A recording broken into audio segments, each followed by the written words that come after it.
Un homme plongé dans la boue n'a pas besoin qu'on vienne lui faire des discours sur la saleté de la boue. Il a plutôt besoin d'une main compatissante à laquelle il peut s'accrocher pour sortir de la boue. Nous sommes cette main compatissante. Ézéchiel chapitre 37, du 1er au 10e verset, la Bible dit ceci, que la main de l'Éternel fit sur moi, et l'Éternel me fit sortir en esprit, et me déposa dans le milieu d'une vallée. Celle-ci était remplie d'ossements. Il me fit passer autour d'eux, tout autour. Or, ils étaient très nombreux à la surface de la vallée et très secs. Il me dit, fils de l'homme, ces eaux pourront-ils revivre? Je répondis, Seigneur éternel, c'est toi qui le sais.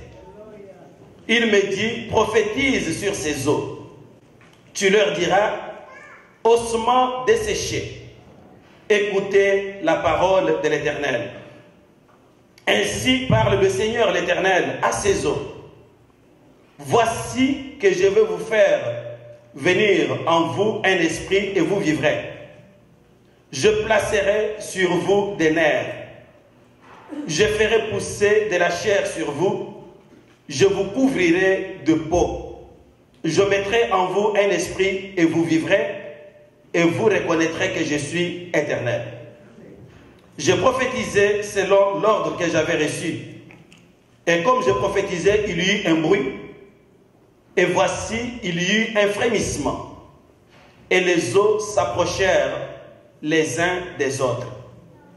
J'ai constaté qu'il y avait des nerfs sur eux. La chair s'est mise à pousser. La peau les recouvrit par-dessus. Mais il n'y avait point d'esprit. Il me dit, prophétise et parle à l'esprit. Prophétise, fils de l'homme. Tu diras à l'esprit, ainsi parle le Seigneur, l'Éternel. Esprit, viens des quatre vents et souffle sur ces morts, et qu'ils revivent. Je prophétisais selon l'ordre qu'il m'avait donné, et l'esprit vint en eux. Ils reprirent vie et s'éteinrent sur leurs pieds. C'était une très grande armée. Père, nous te disons merci pour ce temps et pour ces paroles. Que toi tu la scelles dans nos cœurs. Qu'elle nous édifie au nom de Jésus-Christ. Amen. Amen. Le message d'aujourd'hui a pour titre la force de l'unité. Mon objectif est de vous faire comprendre que lorsque les hommes décident de se mettre ensemble, rien ne peut les empêcher de réaliser tous leurs rêves. Je répète que je vous parle aujourd'hui de la force de l'unité et que l'objectif poursuivi est de vous faire comprendre que là où les hommes se tiennent ensemble, main dans la main, là où les hommes développent l'esprit d'unité, rien, alors rien, ne peut les empêcher de réaliser tout ce qu'ils projettent. Et à travers cet objectif, vous comprendrez très rapidement que je désire encourager l'Église ce matin à développer la culture de marcher dans l'unité. Parce que si nous développons cette culture de marcher dans l'unité, de nous tenir ensemble, de nous approcher les uns des autres, c'est bien clair que tout ce que nous allons avoir comme projet en tant qu'Église, nous allons sans faute les réaliser. Le texte que nous venons de lire est une vision prophétique que le roi du ciel et de la terre a donnée à son serviteur Ézéchiel alors qu'il se trouvait à Babylone parmi les captifs de Juda. Dieu lui révèle des choses très importantes. Il lui révèle d'abord la restauration de l'État d'Israël après sa déportation mondiale ou sa dispersion à travers le monde. C'est que les eaux dont il est question ici, ce ne sont pas les véritables ossements humains comme vous pouvez les trouver à gauche, à droite, mais dans un langage prophétique, c'était l'image du peuple d'Israël qui gémissait. Dieu voyait déjà que ce peuple allait le renier, allait abandonner la voie de la sainteté, et Dieu voyait qu'il l'enverrait en déportation. Mais Dieu envisage déjà le temps où, après avoir poussé des cris de détresse, Dieu viendra à leur secours pour les retourner dans leur pays. C'est pourquoi il nous montre que sur base de la parole prophétique, ces ossements qui n'avaient plus aucun espoir de vivre vont reprendre vie. Je vais vous dire que Jésus-Christ est revenu aussi sur cette même prophétie dans Luc chapitre 21, lorsqu'il dit que Jérusalem sera foulée aux pieds par les nations jusqu'à ce que le temps des nations soit accompli.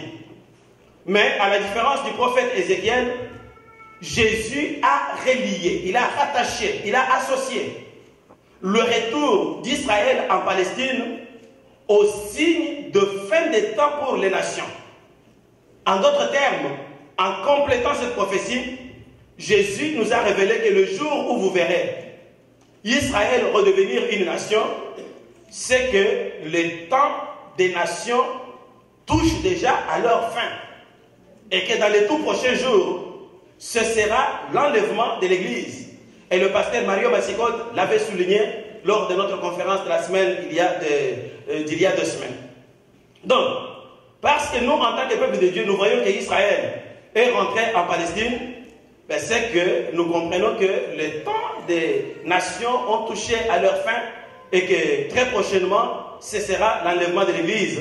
Et ça, c'est un message qui doit nous encourager à marcher dans la sainteté, à marcher dans la vérité, à être concentré sur le ciel plutôt que sur la terre. Je vais vous dire que ce premier message, ou cette première révélation de Dieu au prophète Ézéchiel, c'est déjà réalisé. Cette prophétie, c'est déjà une prophétie accomplie depuis le 15 mai 1948. Le deuxième message, ou la deuxième révélation que Dieu donne à Ézéchiel dans cette vision, c'est que lorsque Israël sera restauré dans son pays, il deviendra une armée, et une armée puissante, une armée nombreuse. C'est ça, c'est que l'avant-dernier verset nous dit que lorsque le prophète a prophétisé, il y a eu un esprit, les eaux ont repris vie, et ils sont devenus une très grande armée. Pourquoi Dieu prophétise qu'Israël devrait devenir une grande armée? C'est parce que Dieu savait très bien que lorsqu'il va restaurer Israël en Palestine, il y aurait de l'opposition. Il y aurait des combats, des guerres. Et si Israël n'a pas une armée pour résister à ces combats, eh bien, la vision ne se réaliserait pas parce qu'il serait rapidement effacé de la carte. Et lorsque vous lisez l'histoire, vous allez vous apercevoir très rapidement qu'Israël, c'est parmi les armées les plus puissantes au monde. C'est une armée forte qui a pu résister pour protéger l'accomplissement de la vision. Parce que si Israël était une faible armée, dès 1948, il serait expulsé de la Palestine. Mais lorsque vous regardez bien l'histoire, en 1948, l'armée, le Tzad, l'armée d'Israël, a pu résister à l'offensive arabe, à la guerre de l'indépendance, ce qui fait qu'Israël s'est maintenu. Lorsque vous remontez en 1956, avec la crise de Suez, l'armée israélienne a encore fait la démonstration de sa capacité de résister à l'ennemi. Lorsque vous remontez en 1967, avec la guerre des 6 jours, vous allez apprendre comment Israël a défait les armées égyptiennes, entre autres l'armée égyptienne, l'armée syrienne, l'armée jordanienne, et comment même il a agrandi son territoire jusque dans les limites actuelles. Lorsque vous remontez en 1973 avec la guerre des Kippour qui a été lancée par l'Égypte et par les armées arabes contre Israël, vous découvrirez encore que là, Israël a pu tenir compte et il continue à exister. Si vous pensez par exemple au raid à Entebbe, vous allez comprendre que l'armée d'Israël, ce n'est pas une petite armée. Et si elle est une grande armée, c'est parce que l'Éternel avait déjà prophétisé par la bouche d'Ézéchiel que lorsqu'ils vont être restaurés, ils formeront une grande armée. Et là encore, nous voyons très clairement que les prophéties bibliques ne mentent jamais. Amen, peuple de Dieu. Dites à votre voisin, les prophéties bibliques ne mentent pas. Nous les voyons s'accomplir comme ce que j'ai l'habitude de dire, comme 1 plus 1 égale 2. Mais alors, l'étude de cette belle vision nous amène à découvrir deux importants principes qui garantissent le succès des rêves d'une communauté. Je répète en disant que lorsque nous étudions de plus près cette vision que Dieu a donnée à Ézéchiel, le texte que nous venons de lire, nous y découvrons deux importants principes. Ce principe garantit le succès de n'importe quelle communauté qui décide de les appliquer. Le premier principe, c'est ce que moi j'appelle le principe du rapprochement. Ou en d'autres termes, le principe qui conduit au principe de la force de l'unité. D'après ce principe, l'unité est la force du succès. Dites à votre voisin, l'unité est la force du succès. Frères, sœurs, je vous dis la vérité. Que ce soit dans votre famille, que ce soit dans une église ou dans une communauté comme celle-ci, que ce soit dans un pays ou une nation, l'unité, c'est ça la force du succès. C'est-à-dire, là où l'unité est absente, c'est la catastrophe. Le maître dit que toute maison divisée contre elle-même ne peut pas subsister, ne peut rien faire. Il y a des familles qui ont des moyens, mais qui ne peuvent jamais réussir à faire grand-chose juste parce qu'il manque l'unité au milieu des membres de la famille. Il n'y a pas de communion, il n'y a pas d'unité, il n'y a pas de transparence entre papa et maman. Lorsque papa gagne $1000, maman sait qu'il a gagné 100. Lorsque maman gagne 2000, papa sait qu'il n'a rien. C'est que ça devient le jeu de cache-cache. Et ce jeu de cache-cache a pour conséquence, c'est que les gens vont continuer à s'abrutir, à ne jamais avancer. Et même à s'imaginer que non, nous là, nous sommes pauvres. Frère, j'ouvre une parenthèse pour vous dire que en Jésus-Christ, il n'y a pas de pauvres. Je suis en train de vous le dire sincèrement et croyez-moi bien. En Jésus-Christ, il n'y a pas de pauvres. La pauvreté n'est pas liée à la quantité de l'argent. La pauvreté, c'est l'esprit. Donc, quelqu'un qui est pauvre, c'est celui qui a développé l'esprit de pauvreté. Il va le répéter. Moi, je suis pauvre. Moi, je suis pauvre. Il y a des gens qui ont des millions, mais qui continuent à s'appeler toujours pauvres. Que moi, je n'ai rien. Je n'ai rien, mais il a des millions en banque. Quand il va mourir, c'est quelqu'un d'autre qui va profiter de ces millions. Pourquoi? Parce que l'esprit de pauvreté a pris place dans sa vie. Mais il y a des gens qui n'ont même pas $100 en compte, qui marchent avec assurance comme s'il était riche. Parce que quand il a besoin de manger, il mange. Quand il a besoin de se déplacer, il se déplace. Frère, si vous êtes dans cette deuxième catégorie, vous n'êtes pas pauvre. La pauvreté, c'est d'abord l'esprit. Et cet esprit est démoniaque. Vous trouverez quelqu'un avec des milliards. Il n'est pas capable de donner à son frère même $1. Il s'imagine que si je donne $1, tout mon milliard va disparaître. Ça, c'est une possession et c'est mental, c'est spirituel. Mais en Jésus-Christ, c'est pourquoi la Bible dit que Christ a été fait malédiction à la croix, afin que par sa malédiction, nous devenions bénédiction. Qu'il a été fait pauvre, afin que par sa pauvreté, nous soyons riches. En Christ, il n'y a pas de pauvres, frères. La pauvreté, c'est un esprit. Il faut que les enfants de Dieu comprennent ces choses et éviter toujours de dire « moi je suis pauvre, moi je n'ai rien ». Ce sont des paroles qui vont donner la force à l'ennemi pour que l'ennemi continue à vous maintenir dans la pauvreté. Je disais que l'unité, c'est la force du succès. Et c'est le premier principe qui est le principe du rapprochement. Et que sans rapprochement, il n'y a pas d'unité. Et sans unité, il n'y a pas de succès. Voilà pourquoi certains pays ne réussissent jamais, même à construire une autoroute.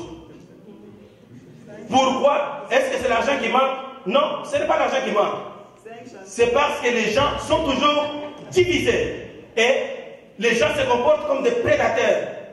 Dès que quelqu'un tombe sur l'argent qui est destiné à toute la communauté, il lui donne la direction de sa poche. Le sens du bien commun, frère. Quand on parle de l'unité là, il y a le sens du bien commun. Ce qui est à moi est à moi. Ce qui est à la collectivité est à la collectivité, frère. Quand on a le respect pour ce qui appartient à la collectivité, alors on construit dans le sens de l'unité, alors on peut faire des progrès dans la vie. Rassurez-vous, jusqu'au moment où Jésus-Christ va revenir, il va trouver certains pays très pauvres.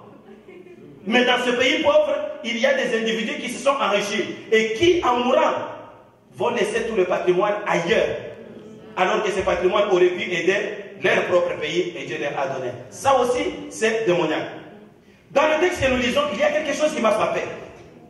Dieu révèle à Ézéchiel son rêve de restaurer le peuple d'Israël en utilisant le symbole et l'image des ossements. Il dit ceci à Ézéchiel. Ézéchiel, est-ce que les os que tu viens de voir peuvent revivre? Ézéchiel a répondu comme un bon homme de foi. Peut-être que si c'était toi à sa place, tu te serais précipité à dire, oh non, non, non, Seigneur. Les os, oui. Secs, oui. En cet état, oui. Morts depuis des siècles, non, pas de vie possible. Puisque avec les yeux physiques, il n'y avait aucune possibilité d'envisager une quelconque vie à ces hommes. Mais en tant qu'un homme de foi, un homme sage, un homme qui connaît son Dieu, dimanche passé, je vous ai dit que il faut connaître celui avec qui vous faites affaire. Si vous le connaissez, vous serez prudent, même dans votre marche, même dans vos réponses. Et Ézéchiel le connaissait bien. Ézéchiel ne s'est pas précipité pour dire oui ou non. Il dit, Seigneur, toi, tu le sais. C'est-à-dire, si toi tu dis, tel que je te connais, si toi tu dis que ces eaux reprennent vie, ces eaux vont reprendre vie. Si tu décides que ces eaux restent dans cet état, ils vont rester dans cet état. Et ça, c'est une réponse qui a satisfait Dieu. Dieu lui a dit, alors, je vais collaborer avec toi. Dieu veut travailler avec les hommes, frère. Dieu veut travailler avec les hommes. Frère, Dieu veut travailler avec toi. Pourquoi tu te mets à l'écart? Dieu dit, je vais collaborer avec toi, Ézéchiel. Au lieu que la vie vienne de moi, toi parle. Parle à ces eaux. Dis-leur, ossements desséchés. Ainsi parle l'Éternel. Tu ne parles pas à ces eaux de ta part. Mais tu parles à ces eaux de la part de l'Éternel. Tu n'es qu'un mandataire de l'Éternel. Parfois, vous trouvez des gens qui parlent d'eux-mêmes pour dire que non, moi j'ai guéri les gens, moi j'ai fait ceci. Non, frère. Tu es un commissionnaire. Tu parles au nom de celui qui t'a envoyé. Il dit, ossements desséchés, écoutez pas la parole d'Ézéchiel, mais écoutez la parole de l'Éternel. Notre mission, frère, c'est de faire office de Jean-Baptiste, office de l'ami de l'époux. C'est d'être sincère en disant aux gens, voilà, c'est Jésus qui va vous sauver. Ce n'est pas de vous présenter vous-même comme sauveur. Non, vous n'êtes pas sauveur. Il dit, écoutez la parole de l'Éternel. Ainsi parle le Seigneur l'Éternel. Qu'est-ce que l'Éternel dit? Je vais planter sur vous des nerfs. 2. Je vais faire pousser sur vous la chair. 3. Je vais vous couvrir de la peau. 4. Je vais mettre en vous un esprit et vous allez devenir des êtres vivants. Ézéchiel a prophétisé par la foi. Il a dit, ossements desséchés, écoutez la parole de l'Éternel. Même si vous refusez d'écouter, les os sont capables d'écouter la parole de l'Éternel. Vous refusez d'écouter, les arbres sont capables d'écouter la parole de l'Éternel. J'ouvre une petite parenthèse dans l'histoire de Jésus, dans l'évangile apocryphe dont je vous ai parlé la fois passée. Il y a quelque chose qui me vient à l'esprit, qui m'avait beaucoup fait rire et qui m'avait beaucoup fait réfléchir. La tradition raconte que Jésus était en route avec Joseph et Marie. Ils fuyaient la tempête d'Hérode et ils allaient se réfugier en Égypte. Rendus dans le désert, ils étaient complètement fatigués et affamés. Marie était épuisée, Jésus était encore bébé. Joseph n'avait pas de possibilité de trouver une autre solution. Il devrait courir vite pour se sauver d'Hérode qui cherchait à ôter la vie au petit enfant Jésus. Alors ils sont allés se reposer sous un palmier. Jésus, tout en étant bébé, il a regardé la vie qu'ils avaient fait, il ne pouvait rien. Et il a ordonné, il a dit à l'arbre, arbre, penche-toi et nourris-nous. Et le palmier s'est penché jusqu'à leur taille. Joseph et Marie ont cueilli les dattes. Ils ont mangé. Et lorsqu'il devait partir, il a dit, arbre, redresse-toi. Et l'arbre s'est redressé, il a soulevé les côtés des racines et il a fait jaillir de l'eau. Et Joseph a rempli les outres. Est-ce qu'il était capable de faire ça? Oui, il est capable de faire ça. Capable d'ordonner à l'arbre, l'arbre écoute et obéit. C'est pourquoi la Bible dit que si vous refusez d'écouter la voix de l'Éternel, si vous refusez de l'adorer, il est capable de susciter même des pierres pour que les pierres puissent l'adorer et l'exalter. Et bien Ézéchiel dit, osement desséché, écoutez la parole de l'Éternel. 4 choses que l'Éternel leur promet. Il leur promet les nerfs, il leur promet la chair, il leur promet la peau, il leur promet l'esprit. Mais on dirait que Dieu a sauté quelque chose de très important. Regardez, frères et sœurs, le premier geste que les ossements vont poser, et c'est ça ce qui est le plus important pour moi. La Bible dit que comme je prophétisais, il y eut un mouvement. Et après le mouvement, les os se sont rapprochés les uns des autres. Le premier principe, c'est le principe de rapprochement. Et c'est ce principe qui conduit au principe de l'unité. Et là où il y a l'unité, alors il y a espoir d'avoir la vie. Les os ont compris une chose. Pourquoi ils se sont rapprochés? Ils ont compris une chose. Que Dieu a un beau rêve pour nous. Mais nous avons notre part à faire. Ce que nous devons faire, c'est de nous rapprocher les uns des autres. Parce que si nous ne nous rapprochons pas, le beau rêve de Dieu ne deviendra jamais une réalité dans notre vie. Frère, vous savez, quel est le rêve de Dieu sur vous? Quel est le rêve de Dieu sur votre famille? Quel est le rêve de Dieu sur votre église? Parfois, les gens s'imaginent que Dieu a cessé d'agir depuis le temps des apôtres. Non, la Bible précise qu'il est le même hier, aujourd'hui et éternellement. Dieu est capable et bien disposé à nous faire du bien. Il est capable et bien disposé à réaliser des grandes choses avec nous. Mais il nous regarde pour que nous puissions nous rapprocher et former une unité. Parce que ce n'est que dans l'unité que la main de l'Éternel se manifeste, frère. Est-ce que vous pouvez comprendre que l'unité est la force du succès? Est-ce que vous pouvez comprendre que même pour votre famille, c'est l'unité de la famille qui va être la force de votre succès? Le principe du rapprochement. Et sans rapprochement, il n'y a pas d'unité. Et sans unité, il n'y a pas de succès. Si nous nous approchons les uns des autres, alors nous permettons à Dieu de manifester sa puissance dans notre vie. Prenons l'exemple des gens de la génération de la Tour de Babel. Ces gens avaient une vision ambitieuse. Cette vision consistait pour eux à construire une grande ville. Et au milieu de la ville, une tour dont le sommet devrait toucher, côtoyer le ciel. C'est un projet fou pour les gens de leur époque. Mais ces gens ont compris que si nous nous mettons ensemble, nous allons réaliser ce projet. Et nous, qui voulons payer une bâtisse de 450 000, vous vous imaginez si nous nous mettons ensemble, combien nous serons capables de faire? On sera capable même de faire plus que 450 000. Je vous le rassure, frères et sœurs. Lorsque ces gens se sont mis ensemble, si vous lisez le texte, je pense que c'est dans Genèse chapitre 11, ou 7, si vous lisez, je pourrais vous donner la référence. Vous trouverez que c'est l'impératif à la première personne du pluriel qui est toujours utilisé. Allons, fabriquons les briques, mettons-les au four, bâtissons une ville, bâtissons une tour, faisons-nous un homme. C'est-à-dire, ça nous enseigne qu'il était question là d'un travail collectif, d'un travail d'ensemble. Mais regardez, quand ces gens se sont mis ensemble, ils ont été à mesure de faire avancer les travaux au point que le ciel s'est même inquiété. C'est-à-dire que les travaux avançaient, la tour avançait. Les habitants du ciel ont regardé, ils ont dit, hey, qu'est-ce que ces hommes-là sont en train de faire? Ils veulent devenir nos voisins par l'ouvrage de leurs mains? Non. Allons arrêter cette aventure-là. Si Dieu n'était pas descendu pour arrêter cette aventure-là, ces gens auraient reçu un exploit extraordinaire. Mais le secret de cet exploit était quoi? Était tout simplement l'unité. Quand Dieu va descendre, qu'est-ce que Dieu va faire? Il va semer la confusion. C'est-à-dire, il va les diviser. Dès que Dieu a semé la confusion, dès que la division s'est installée, ces gens n'étaient plus capables de s'entendre. Quand Papa Pascal dit à Papa Grégoire apporte une brique pour qu'on place ici. Papa Grégoire se lève, il le gifle.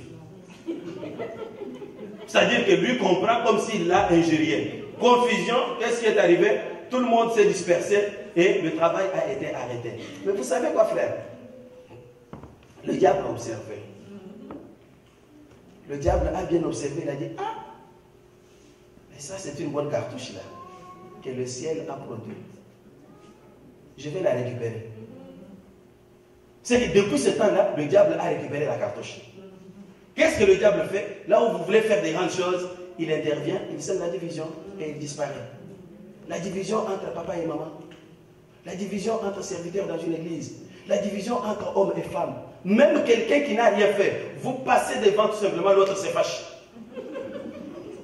Mais les enfants de Dieu ne comprennent pas que ça, c'est une manœuvre de l'ennemi et qui vise tout simplement à nous diviser afin de nous empêcher de réaliser des grandes choses. La force du succès, frères et sœurs, réside dans l'unité. La force du succès réside dans l'unité. La force du succès réside dans l'unité. Et la véritable unité n'est possible que là où il y a les choses de la même nature, ou là où il y a les hommes ou les êtres d'une même nature. Je répète pour bien me faire comprendre, parce que parfois les gens se posent beaucoup de problèmes. Mais pourquoi il n'y a pas unité dans notre église? Mais pourquoi il n'y a pas unité dans les églises chrétiennes? Il y a un problème que vous devez bien saisir.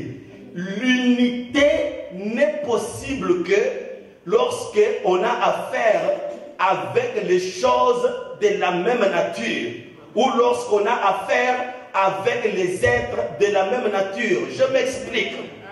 Vous ne pouvez pas former une unité entre un groupe de singes et un essaim d'abeilles pour leur dire que ça forme une unité. C'est impossible. Vous ne pouvez pas les unir ensemble.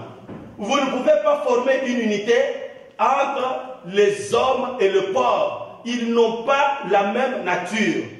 Mais pourquoi alors, dans l'église de Dieu, on trouve parfois des divisions ou l'absence d'unité? La réponse est simple, frère.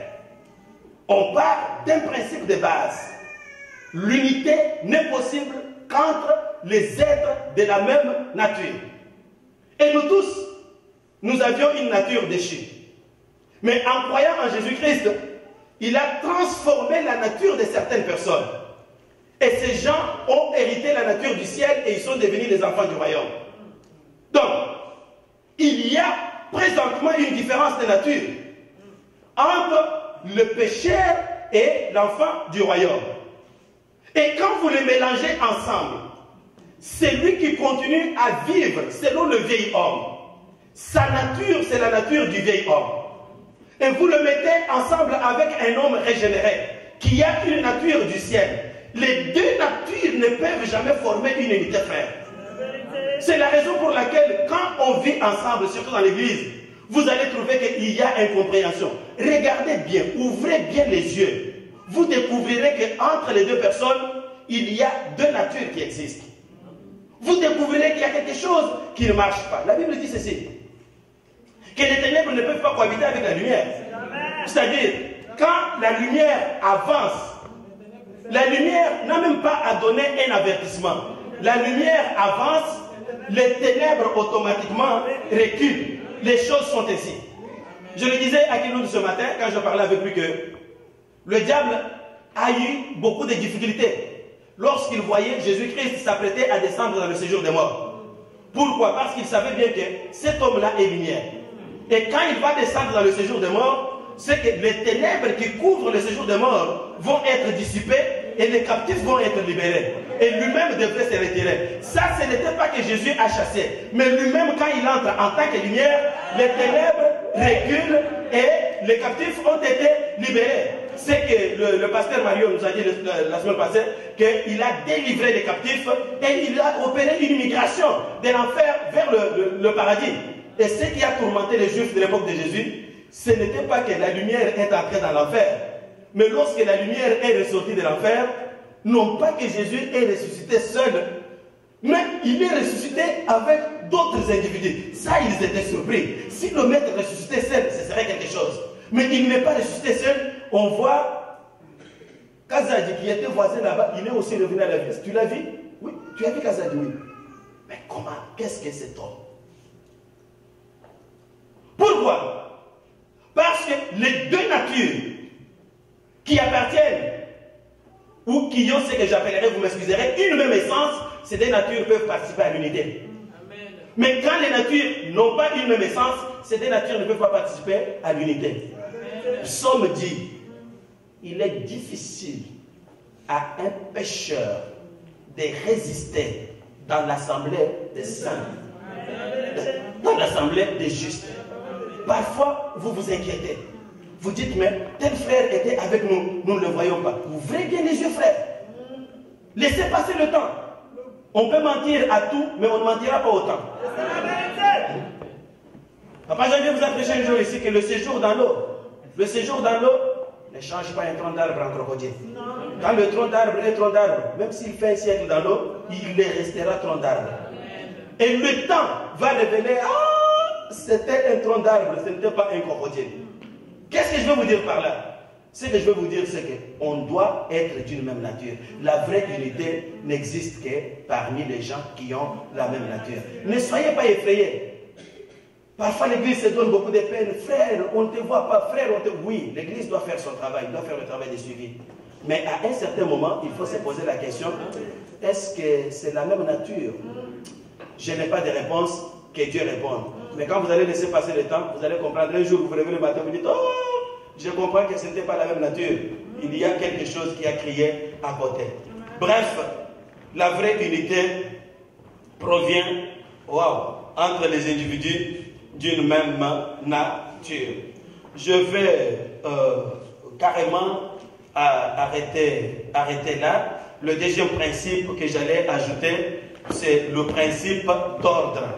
Lorsque les os se sont rapprochés, puisque je ne reviendrai pas sur ça, je le résume, lorsque les os se sont rapprochés, vous aurez découvert que les os ont observé un certain ordre naturel. Le fémur n'est pas allé se placer à la place de la tête. C'est-à-dire que le fémur a pris sa place, le tibia a pris sa place, le péroné a pris sa place pour former un squelette humain sur lequel Dieu va maintenant envoyer l'esprit de vie. Qu'est-ce que cela nous enseigne, frère? Cela nous enseigne que l'ordre, c'est le coussin de l'unité. Il n'y a pas d'unité s'il n'y a pas d'ordre. C'est que l'ordre suppose que chaque personne est importante et chaque personne a sa place. Frère, sœur, Dieu ne vous a pas créé pour rien. Même quand vous venez dans cette église, vous avez votre place que personne d'autre ne peut jamais occuper. Je suis fier d'un frère comme Papi Gadjim. Il est arrivé ici, ça ne fait pas trop longtemps.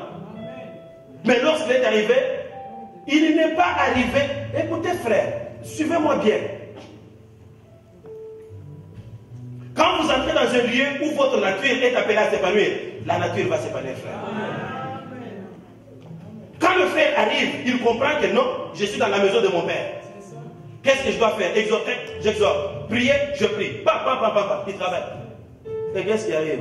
Dieu a besoin des hommes comme ça. Qu'est-ce qu'on va faire? Mais frère, tu veux servir ton Dieu, continue à le servir. Tu veux devenir pasteur, tu vas devenir pasteur, tu vas faire servir ton Dieu. Mais toi, tu peux être là depuis 10 ans. Quand les gens avancent là, toi tu recules. Quand les gens reculent, toi tu avances. La Bible dit ceci. Excusez-moi encore quelques minutes. Le maître dit que celui qui n'assemble pas avec nous, qu'est-ce qu'il fait? Il disperse. Est-ce que vous avez pris le temps de réfléchir sur ça? Il dit qu'il y a des brebis qui sont dispersées, nous sommes en train de les rassembler. Mais vous, vous gardez la neutralité. Dans le langage du ciel, comme il n'y a pas de neutralité, c'est que vous êtes en train de disperser. Et Dieu vous regarde comme un agent qui disperse. Qu'est-ce que Dieu veut? Dieu veut que chaque personne, tout en respectant l'ordre établi, que la personne apporte sa contribution. La vraie unité, si je peux faire une petite marche arrière, implique la compassion, implique la sympathie, implique la mise à contribution de tous vos dons, que ce soit les dons matériels, financiers ou les dons même spirituels. La compassion, pourquoi? Comment vous allez garantir l'unité si vous êtes en train de parler trop mal de votre frère, de parler trop mal de votre soeur? Mais vous parlez mal peut-être de moi, c'est une bonne chose. Mais frère, vous êtes mon frère. J'ai déjà quelqu'un qui parle mal de moi, c'est le diable. J'ai déjà quelqu'un qui me combat chaque jour ici, qui n'a pas... Je vous dis la vérité. Je vous l'ai dit, chaque jour ici, j'ai déjà quelqu'un qui me combat, je le sais. Je suis engagé dans le combat. Chaque jour ici, le diable me combat, il me tend des pièges. Mais quand je relève les yeux, je trouve que toi, tu es à côté du diable en train de me combattre. Donc, vous avez formé l'unité ensemble. C'est-à-dire, vous avez la même nature pour pouvoir me combattre. Frère, écoutez, vous regardez beaucoup de choses, mais parfois, vous passez superficiellement. Dites-moi, je suis votre frère. Comment est-ce que vous allez me combattre pendant que l'ennemi, lui, est en train de me combattre? Soit vous avez fait alliance avec l'ennemi, soit vous êtes en alliance avec moi. Voilà des petites choses qui sont en train de ruiner l'unité au milieu du peuple. La sympathie. Je vois que Guy Manda, il a porté une bonne chaussure. Ça ne lui convient même pas. C'était comme ça. Mais qu'est-ce que tu gagnes? Ce que tu dis là, c'est ce que le diable est en train de lui dire. C'est ce que le diable lui dit. Toi maintenant tu t'associes au diable pour enlever toute la sympathie.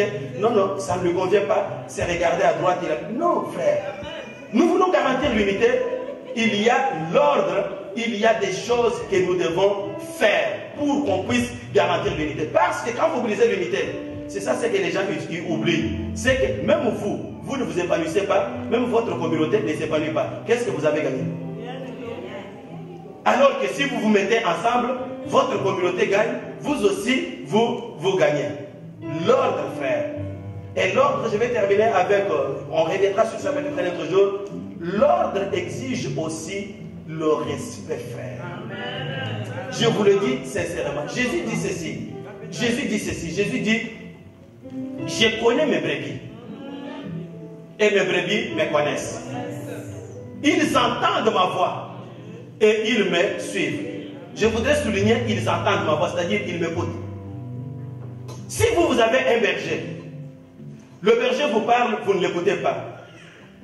Posons-nous la question réelle. Est-ce que vous êtes brebis? Attendez frère, c'est parce que souvent, on est en train de caresser, comme Amazou le disait, vous caressez le chat dans le sens des poils. Une erreur. Je vous dis sincèrement, moi j'ai un berger qui a été placé sur moi. Ma première obligation c'est de l'écouter. Parce que c'est lui que Dieu a placé sur moi. Si je ne l'écoute pas, c'est que je ne suis pas son brebis, sa brebis. Point et trait. Les choses ne peuvent pas s'expliquer autrement. Vous avez un problème. Votre berger descend. Il vous dit faites ceci, faites cela. Il tourne le dos, vous refusez. Votre refus veut dire tout simplement que non, non, je ne suis pas ta brebis. Et il faut le dire à votre frère, moi je ne te reconnais pas que tu es mon berger. Merci. Je ne suis pas berger de tout le monde. Je vais travailler avec ceux qui m'écoutent. C'est très important parce que la bénédiction, même pour laquelle vous ne savez pas qui prie pour vous. La bénédiction qu'on est en train de réclamer pour vous, ça peut être rapidement détourné à cause de votre attitude. Parce que le manque de respect, qu'est-ce que ça fait? Ça brise l'unité. Frère, on reviendra sur ça un autre jour. Que Dieu vous bénisse.